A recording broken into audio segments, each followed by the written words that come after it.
Police commissioner प्रणाली लागू होने के बाद प्रथम पुलिस आयुक्त की भी यह प्राथमिकता थी। हमारा लक्ष्य सुगम, सुरक्षित और सुखद यातायात।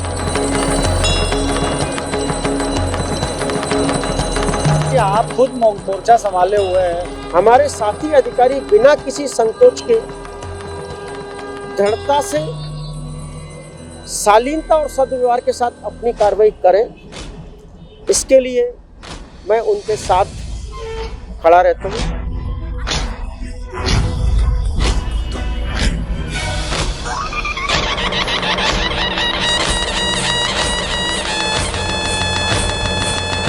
आप खुद व्यक्तिगत तौर पर चालानी कार्रवाई को यातायात सुधारने की दिशा में कितना कारगर मानते हैं? हमारा लक्ष्य है कि हमको एक भी चालान ना करना पड़े। हम नहीं चाहते कि हम किसी का चालान करें, परंतु यदि आप बार बार की समझाइश के बाद भी अगर नहीं संभलेंगे तो फिर निश्चित रूप से मजबूरन कार्रवाई तो करनी पड़ेगी।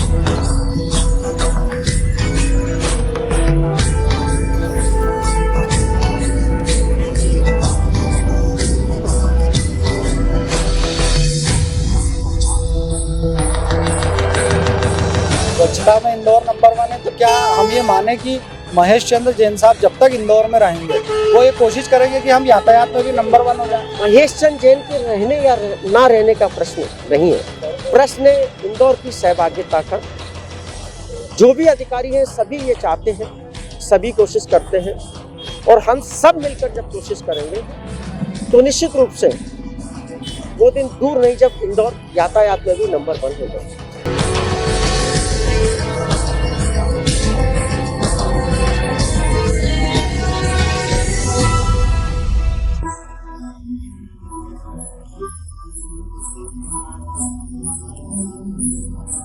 नमस्कार दोस्तों, मैं हूं Nitin Jain. True talk with NJ के इस खास एपिसोड में मेरे साथ मौजूद हैं यातायात विभाग के पहले DCP Shri Mahesh Chandra Jain sir.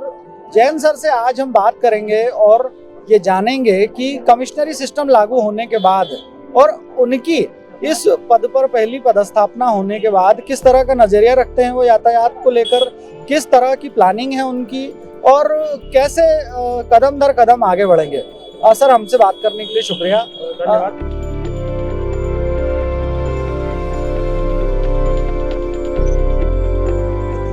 Sir, सबसे पहले मैं आपसे जानना चाहूंगा कि आपका एक लंबा वक्त इंदौर में गुजरा है, अलग अलग पदों पर आप रहे हैं पुलिस विभाग में। किस तरह से देखते हैं आप ट्रैफिक को? और पिछले एक से यातायात व्यवस्था हम सबके लिए एक बड़ी चुनौती हमेशा से रही है, और पुलिस कमिश्नर प्रणाली लागू होने के बाद प्रथम पुलिस आयुक्त की भी यह प्राथमिकता थी, और उसी को देखते हुए मैंने स्वयं अपनी स्वेच्छा से यातायात मांगा था, और मुझे खुशी है कि वरिष्ठ अधिकारियों ने मेरी भावनाओं का सम्मान करते हुए मुझे यातायात का प्रभार सौंपा। हमने अपने साथियों के साथ एक लक्ष्य बनाया है। हमारा लक्ष्य सुगम, सुरक्षित और सुखद यातायात। इन 3 शब्दों की ध्येय वाक्य के साथ हम और हमारी संपूर्ण टीम ये कोशिश कर रही है निरंतर कि किस तरह से इंदौर के यातायात को हम सुगम, सुरक्षित और सुखद बना सकें, और इसके लिए प्रतिदिन एक कदम हम आगे बढ़ते हैं, और ये सिलसिला लगातार जारी है। सर, मैंने अभी देखा कि आप खुद मोर्चा संभाले हुए हैं, आप खुद अपनी टीम के साथ मौके पर मौजूद हैं। ये करने की वजह क्या है? सामान्यतः हमारे अधीनस्थ स्टाफ को ऐसा लगता है कि मैं किसी को पकड़ूंगा तो उसको कुछ समस्या आ सकती है, संकोच करता है। हमारे साथी अधिकारी बिना किसी संकोच के दृढ़ता से, शालीनता और सद्व्यवहार के साथ अपनी कार्रवाई करें, इसके लिए मैं उनके साथ खड़ा रहता हूं और पहली शुरुआत करता हूं, ताकि सभी बिना किसी झिझक के जो हमारा लक्ष्य उसके प्रति समर्पित भाव से काम करें। सर एक चीज मैं जानना चाहूंगा कि शहर का जो यातायात है उसमें जो समस्याएं हैं उसके पीछे की वजह को आप मूलतः किस नज़र से देखते हैं? क्या ये इंफ्रास्ट्रक्चर ट्रैफिक फ्रेंडली इंफ्रास्ट्रक्चर की प्रॉब्लम है, ट्रैफिक खराब इंजीनियरिंग की दिक्कत है, या कैसे समग्र रूप से देखते हैं? वर्तमान में यातायात के लिए जो संसाधन है वो है हमारी सड़कें। उन सड़कों को ना रातों रात बदला जा सकता है और ना ही नया बनाया जा सकता है।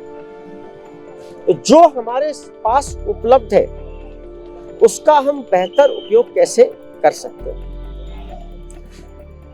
जो उपलब्ध है उसके बेहतर उपयोग से क्या परिवर्तन आ सकते हैं, ये आप पिछले दिनों में अपने आंखों से देख रहे हैं। हमारा उद्देश्य है कि हम सड़क पर बेहतर अनुशासन के साथ वाहन चलाएं।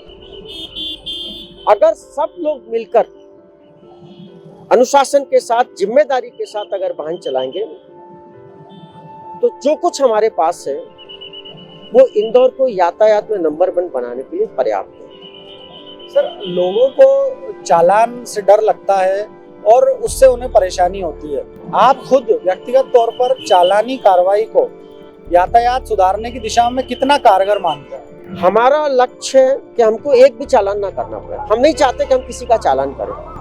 मैंने पहले भी कहा है और आज फिर से कह रहा हूँ, जब हम किसी आदमी का, किसी युवक का 500 रुपए का चालान बनाते हैं तो कई बार वो उसका दिन ही नहीं, पूरे महीने का बजट भी खराब कर देते हैं, क्योंकि बहुत बड़ी संख्या में 15, 20, 25 हजार वहां कमाने वाले लोग इंदौर में रहते हैं। परंतु साथ ही साथ व्यवस्था भी बनानी है। तो ऐसे लोगों को जो समझ सकते हैं उनको समझाना हमारा उद्देश्य है, और जो नहीं समझ सकते, आवारा हैं, ऐसे घूम रहे हैं, तो ऐसे लोगों के खिलाफ हैवी फाइन होना चाहिए, और हम कर रहे हैं। पब्लिक ट्रांसपोर्ट की बात करें तो पब्लिक ट्रांसपोर्ट में कुछ व्हीकल, वैन और छोटे जो व्हीकल हैं उनमें कई तरह की दिक्कतें होती हैं। उनकी वजह से कुछ शहर के इलाके हैं जहाँ जाम की स्थिति बनती है। लेकिन रोजगार का भी एक मसला है, लोगों को एक जगह से दूसरी जगह जाने में ये मददगार होते हैं। इनके लिए कोई प्लानिंग आप? निसंदेह हम ये कह रहे हैं कि हम ये चाहते हैं कि सब लोग सड़क पर अनुशासन अपनाएं। लोग सड़क पर अनुशासन अपनाएं तो हमको चालान करने की जरूरत ही नहीं पड़ेगी। हम केवल उनके अनुशासन में सहायक बनना चाहते हैं। परंतु यदि आप बार बार की समझाइश के बाद भी अगर नहीं समझेंगे तो फिर निश्चित रूप से मजबूरन कार्रवाई तो करनी पड़ेगी। अच्छा, जब अवेयरनेस की बात होती है तो ट्रैफिक एजुकेशन की बात आती है, तो क्या आप ये मानते हैं कि अब वक्त आ गया है कि स्कूलों में बिल्कुल एक विषय ट्रैफिक से जुड़ा हुआ अब सरकारों को अनिवार्य कर देना चाहिए? निसंदेह बहुत पहले से मांग चल रही है। LKG और UKG के स्तर से हमको अपने बालकों को यातायात नियमों का पालन करना, यातायात जिम्मेदार नागरिकों के क्या कर्तव्य है, ये बताना और सिखाना बहुत जरूरी है। दुर्भाग्य है कि हम अपने बच्चों को, बहुत सारे लोग पैदा होने के साथ एक चीज सिखाते हैं, वो है यातायात का उल्लंघन करना। जब हम अपने बच्चों को स्कूल ले जाते हैं तो बहुत बार ये देखा है कि लोग रॉन्ग साइड जाते हैं और रेड लाइट का उल्लंघन करते हैं। जब बच्चा अपने पिता को ऐसा करते देखेगा या अपने बड़ों को ऐसा करते देखेगा तो निश्चित रूप से वो आगे चल के ऐसा ही करेगा। सर हाल ही में एक बैठक हुई थी, उसमें आप भी शामिल थे, कैलाश जी और संभागायुक्त, कमिश्नर, सभी लोग थे। शहर के ट्रैफिक के लिए 25 साल की प्लानिंग को लेकर एक चर्चा हुई थी। क्या हमारे विभाग का 25 नहीं 50 साल की प्लानिंग कर रहे हैं, लेकिन सबसे महत्वपूर्ण है जो अभी वर्तमान में चालक हैं उनको सड़क पर अनुशासित तरीके से कैसे वाहन चलाना में उनकी आदत में शुमार किया जाए। मुझे ये खुशी है, आप खुद देखेंगे आज इंदौर के चौराहों पर 95% लोग जेब्रा लाइन के पीछे खड़े हो रहे हैं। अभी भी इक्का दुक्का अपवाद आते हैं जो रेड लाइट का उल्लंघन करके रॉन्ग साइड चलते हैं। सामान्यतः किसी को ये लगता होगा कि वो रेड लाइट का उल्लंघन करके चला गया परंतु ऐसे प्रत्येक व्यक्ति को हम उसके घर तक पीछा करते हैं, उसके नंबर के आधार पर उसको पकड़ते हैं और उसके खिलाफ फिर हैवी चालान करते हैं। किसी भी आदमी को इस गलतफहमी में नहीं रहना चाहिए कि पुलिस के जवान को चौराहे पर चकमा देकर वो बच जाएगा। डिजिटल मॉनिटरिंग की बात करें और मैनुअल जो हम सिस्टम हमारा काम करता है सड़क पे, उसमें बढ़ावा किस तरह से हम पिछले 1 महीने से सभी लोग कोशिश कर रहे हैं और जो कुछ 1 महीने में आपके सामने है वो इंदौर के जनमानस में चर्चा और आश्चर्य का विषय है। निसंदेह इसी तरह अगर हमको इंदौर का सहयोग मिला तो मैं 1 साल के अंदर प्रदेश में नहीं देश में उल्लेखनीय उपलब्धि हासिल करेंगे। स्वच्छता में इंदौर नंबर 1 है, तो क्या हम ये माने कि महेश चंद्र जैन साहब जब तक इंदौर में रहेंगे वो ये कोशिश करेंगे कि हम यातायात में भी नंबर 1 हो जाएं? महेश चंद्र जैन के रहने या ना रहने का प्रश्न नहीं है, प्रश्न है इंदौर की सहभागिता का। जो भी अधिकारी हैं सभी ये चाहते हैं, सभी कोशिश करते हैं और हम सब मिलकर जब कोशिश करेंगे तो निश्चित रूप से वो दिन दूर नहीं जब इंदौर यातायात में भी नंबर 1 होगा। क्या किसी ने कल्पना की थी कि इंदौर स्वच्छता में नंबर 1 होगा? लेकिन जब हुआ तो तत्समय के जो हमारे अधिकारी हैं, वर्तमान कलेक्टर साहब हैं, उनके भागीरथी प्रयासों से और उनके साथ उनकी पूरी टीम और सबसे महत्वपूर्ण इंदौर के हर जिम्मेदार नागरिक की सहभागिता से इंदौर आज लगातार 5 वर्षों से स्वच्छता में देश का शिरोमणि है। और जब ऐसा हो सकता है तो इंदौर यातायात में भी नंबर 1 बनेगा, ऐसा क्यों नहीं हो सकता? निश्चित होगा।